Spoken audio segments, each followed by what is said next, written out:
Hello everyone. आज की class में हम ओशनोग्राफी में महासागरीय जल का तापमान पढ़ेंगे। बहुत ही इम्पोर्टेंट है ओशन वाटर टेम्परेचर। आज हम जानेंगे कि महासागरीय जल का तापमान क्या है और इसका क्या महत्व है। बहुत इम्पोर्टेंट है। जो UGC NET, MP SET, MP TET, KVS, NBS, EMRS, DSSB, PGT exam के लिए बहुत ही इम्पोर्टेंट है। जो स्टूडेंट पीएचडी इंटर्न टेस्ट की तैयारी कर रहे हैं उनके लिए भी ये क्लास बहुत ही लाभदायक है। ओके गाइज, अगर आप हमारे चैनल पर नए हो तो हमारा चैनल सब्सक्राइब जरूर करें, लाइक भी करें और अपनी दोस्तों को ज़्यादा से ज़्यादा शेयर करें, जिससे उन्हें भी पता चले कि महासागरीय जल का तापमान क्या है, ओशन वाटर टेम्परेचर क्या है। ओके गाइज, और इसका क्या महत्व है। आज आपके सब डाउट क्लियर होंगे। ओके गाइज, तो गाइज अब हम स्टार्ट करते हैं महासागरीय जल का तापमान। गाइज स्टार्ट करने से पहले आप जल्दी से लाइक और शेयर कर दो, ठीक है, जिससे ज़्यादा से ज़्यादा स्टूडेंट हमारी क्लास से जुड़ें और आप ऐसी हमारी क्लास में निरंतर और अंत तक बनी रहें। आपका हर कॉन्सेप्ट क्लियर करेंगे कि बेशक निरंतर बनी रहोगे तो बहुत कुछ सीख जाओगे। अगर अपनी लाइफ में आपको सफल होना है तो निरंतर रहना सीख जाओ, सफलता आपके कदम चूमेगी। ओके गाइस, तो अब हम स्टार्ट करते हैं महासागरीय जल का तापमान। बहुत इम्पोर्टेंट है ओशन वाटर टेम्परेचर। महासागरीय जल का तापमान। समुद्र का जल सौर विकिरण से ऊष्मा प्राप्त करके गर्म होता है। समुद्र का जल किससे गर्म होता है?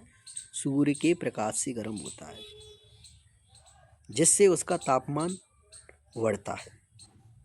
सूर्य के तापमान से समुद्र जल का तापमान बढ़ता है। समुद्र जल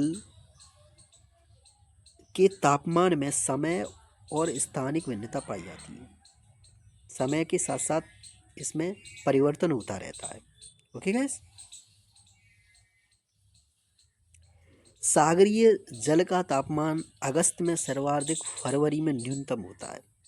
पूछा जाता है गाइस कि सागरीय जल का तापमान किस महीने में सर्वाधिक होता है और किस महीने में न्यूनतम होता है। तो आप क्या लगा के आओगे? सागरीय जल का तापमान सर्वाधिक अगस्त के महीने में होता है और न्यूनतम होता है फरवरी में। ठीक है, ओके गाइस, समझ में आ रहा है? अगर समझ में आ रहा हो तो लाइक, सब्सक्राइब और शेयर और कमेंट ज़रूर किया करो, ठीक है, जिससे हमें भी पता चले कि हमारे स्टूडेंट्स को समझ में आ रहा है या नहीं। ठीक है, आपका फीडबैक हमारे लिए बहुत ही इम्पोर्टेंट है। महासागरीय जल की सतह का औसत दैनिक तापांतर नगण्य होता है। कितना होता है? 1 डिग्री सेल्सियस होता है। इम्पोर्टेंट है, नोट कर लो। क्वेश्चन यहाँ से पूछा जाता है कि ओशन सरफेस का औसत दैनिक तापांतर कितना होता है? 1 डिग्री सेल्सियस। ओके,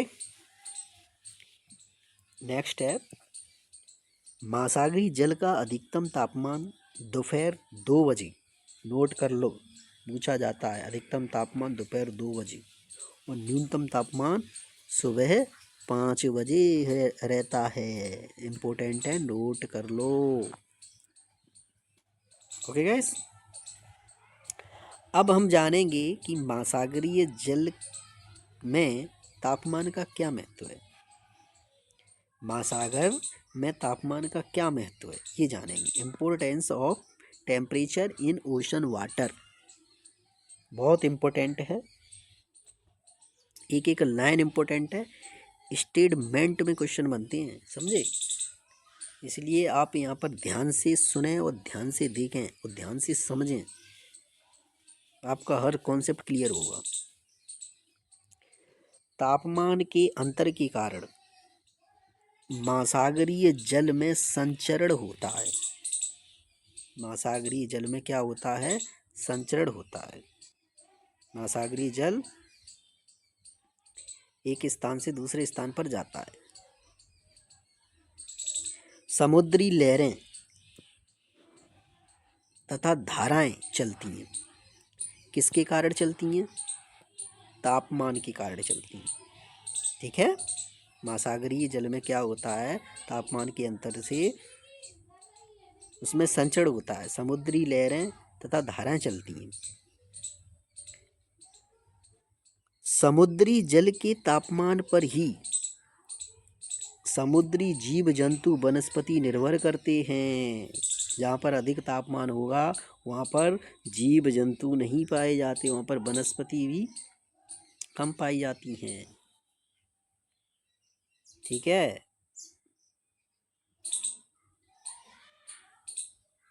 विश्व के अधिकांशतः मत्स्य क्षेत्र उन क्षेत्रों में हैं जहाँ समुद्री तापमान कैसा है? अनुकूल है, सामान्य है। जो अनुकूल मतलब जीव जंतुओं के जीने योग्य, जहाँ पर वो रह सकें। ओके गाइस, अधिकांश मत्स्य क्षेत्र उन्हीं क्षेत्रों में पाए जाते हैं जहाँ पर तापमान न्यूनतम है। ठीक है, अनुकूलतम है। ठीक है, उनके जीवन जीने योग्य है। ठीक है, तो आ गया समझ में कि महासागरीय जल का महत्व क्या है, महासागरीय जल का तापमान क्या है। ठीक है, तो गाइस अगर आपको ये क्लास अच्छी लगी हो तो आप हमारा चैनल सब्सक्राइब ज़रूर करें, लाइक भी करें और अपने दोस्तों को ज़्यादा से ज़्यादा शेयर करें जिससे उनको भी लाभ हो।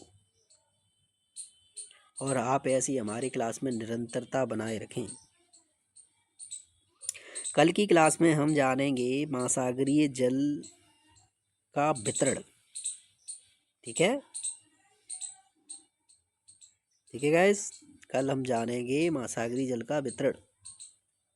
बहुत इम्पोर्टेंट क्लास है कल की, वहाँ से भी क्वेश्चन पूछा जाता है, इसीलिए कल की क्लास में आप ज़रूर आएँ और अपने दोस्तों को भी बताएं कि KPO सर ओशनोग्राफी को बहुत अच्छे से पढ़ा रहे हैं, मैप के द्वारा समझा रहे हैं।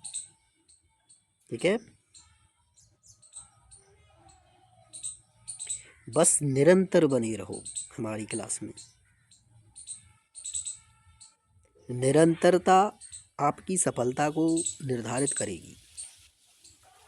जो निरंतर बने रहते हैं वो ही जीवन में सफल होते हैं, वो ही अपने लक्ष्य को प्राप्त करते हैं। इसीलिए आप अपने लक्ष्य को प्राप्त करना चाहते हैं तो आपका हमारी क्लास में निरंतर होना बहुत ज़रूरी है। आप UGC नेट JRF क्वालिफाइड हो जाओगे, आप PGT बन जाओगे, समझे। इसीलिए आप मेहनत लगन के साथ लगे रहें, आपकी विजय सुनिश्चित है। Thank you everyone.